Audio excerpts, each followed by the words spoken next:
자, 여섯 번째 시간입니다. 성폭력 피해자가 피해 이후에 어떤 위기를 당할 수 있어요. 특히 이제 자살 같은 경우 그런 위기가 생길 수가 있습니다. 이때 어떻게 개입해야 되는지 한번 살펴보도록 하겠습니다. 자, 자살 등 위기 개입. 상담 과정에서 내담자의 자살 징후나 자살 이력이 드러날 수 있습니다.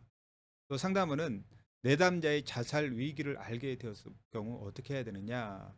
먼저 내부적으로, 상담소 내부적으로 공유하고 이 사실을 의논하는 것이 필요합니다. 다음으로 자살 계획이나 경험이 있는 내담자가 상담소에서 운영하는 집단 상담 프로그램이나 또 관련하여 자조 모임 등에 참여할 경우, 이때 다른 내담자에게도 이런 경험들이 영향을 미칠 수가 있습니다. 그래서 위기가 전이될 수 있는 위험을 예방하고 안전한 상담을 위해서 그런 환경을 만드는 것이 매우 중요하겠다라고 말씀을 드릴 수 있겠죠. 다음으로 상담소 내부에서 자살 위기 내담자에 대한 원칙을 갖고 있어야 됩니다. 상담소가 준비 및 대응을 하고 있어야 된다, 이 말씀이죠. 내담자에게 이런 원칙을 공유하고 지키도록 안내하는 것이 필요합니다. 또 자살 등의 위기 피해자는 상담소에서 긴급히 개입을 해야 됩니다. 긴급히 개입해서 전문기관으로 연계하는 것이 필요합니다.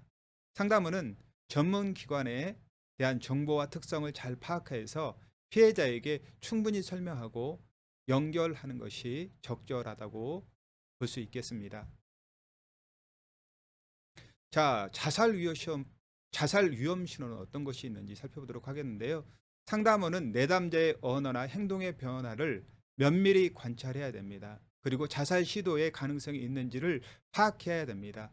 자, 두 가지를 볼 수 있는데요. 첫 번째는 언어의 변화, 두 번째는 행동의 변화입니다. 여기서 언어의 변화를 보면 죽음에 대한 말을 자주 합니다. 그리고 자살에 대한 암시 계획을 언급합니다. 그리고 자기 비하적인 말을 계속합니다. 자, 이렇게 언어의 변화가 있을 때 자살 위험 신호가 있다는 것을 인지하시기 바랍니다. 다음으로 행동의 변화입니다. 자, 행동의 변화는 약을 모으는 등 자살 수단을 마련하는 것이죠. 그리고 중요한 것을 남에게 주는 등 주변을 정리하는 모습을 보입니다. 또 식사나 수면에 큰 변화가 있습니다. 너무 많이 잔다든가 적게 먹는다든가 아니면 너무 많이 먹는다든가 뭐 이런 다양한 변화가 있을 수가 있습니다. 또 혼자 있으려고 하고 대화를 회피할 수 있습니다. 또 자해 행동이나 지나친 음주나 또 약물을 사용할 수 있습니다. 그리고 이전보다 평소보다 우울감, 그리고 죄책감, 수치심, 절망감, 무기력감, 분노나 짜증 등을 더 자주 표현할 수 있습니다.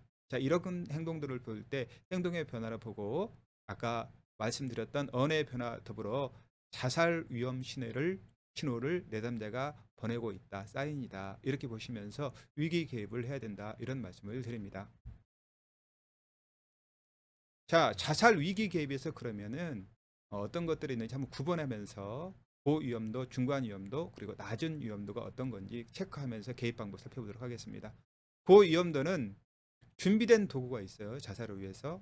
또 일촉즉발의 위험성이 있습니다. 1일 이내에도 바로 자살을 할 수 있다, 이런 말씀을 드리는 거죠. 그리고 자살 시도력이 이전에 있었어요, 여러분들은. 그리고 정신과 증상을 보입니다. 또 이런 분들은 극단적인 비관을 보일 수가 있습니다. 이때 개입하는 방법은 뭐냐? 긴급 상황임을 인식해야 됩니다. 그리고 경찰과 119 구급대 등의 연락을 취해야 됩니다.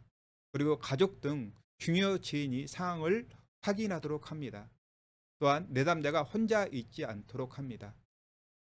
그리고 자살 도구로 보이는 것들, 그런 도구들을 확인해서 제거하는 것이 필요합니다. 또 제거했는지 확인하는 것도 필요합니다.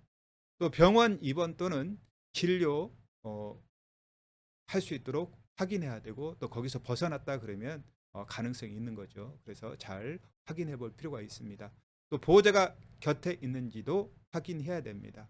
또 지속적인 상담 모니터링을 고위험군에게 있는 내담자들에게 계속 모니터링 할 필요가 있다라고 말씀을 드립니다. 자, 중간 위험은 체크 사항은 비교적 구체적인 자살 계획을 가지고 있지만은 뭐 준비 도구라든가 일촉즉발 상황은 아닙니다.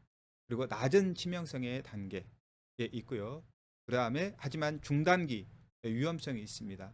오늘은 아니지만은 며칠 또는 몇 주 이내에 극단적인 상황을 발생할 수 있는 여지를 안고 있습니다. 자, 이럴 경우에 개입 방법 살펴보겠습니다. 내담자와 자살을 하지 않기로 안전 약속을 해야 합니다. 자살 위험성을 지속적으로 상담자는 상담 과정이라도 평가를 해야 됩니다. 그리고 잠재적 자살 도구를 제거하도록 내담자가 가지고 있을 수 있으니까요. 권유해야 됩니다. 그리고 가족 및 중요 지인 등 지지 자원을 확인하고 자살을 하지 않도록 활용할 수 있도록, 금지할 수 있도록, 멈출 수 있도록, 위험을 멈출 수 있도록 활용하는 것이 중요합니다. 또 도움을 줄 수 있고 받을 수 있는 응급 서비스를 안내해야 됩니다. 뭐 상담 전화도 괜찮고요. 관련 지원 기관 등 연계할 수 있도록 전화번호라든가 또 이렇게 전화할 수 있다라고 안내를 해주실 수 있습니다. 그리고 낮은 위험 단계입니다. 체크 사항은 자살 생각만 있는 상황이에요. 그리고 자살 계획은 아직 구체적으로 없는 상황입니다. 그리고 장기적으로 볼 때 위험 상황에 처할 수 있는 그런 상황일 수도 있어요. 오랜 시간 후에 자살을 시도할 위험성이 있는 그런 상황이다, 이런 말씀을 드리는 것이죠. 이때 개입 방법은 뭐냐? 정서적으로 지지할 수 있어야 됩니다. 또 일상생활이 안정적으로 유지할 수 있도록 도움을 주고 심적인 안정이 필요하겠죠. 그리고 계속 관리되고 있는지, 이런 상황들이 계속 관리되고 있는지 지속적으로 체크할 필요가 있겠습니다.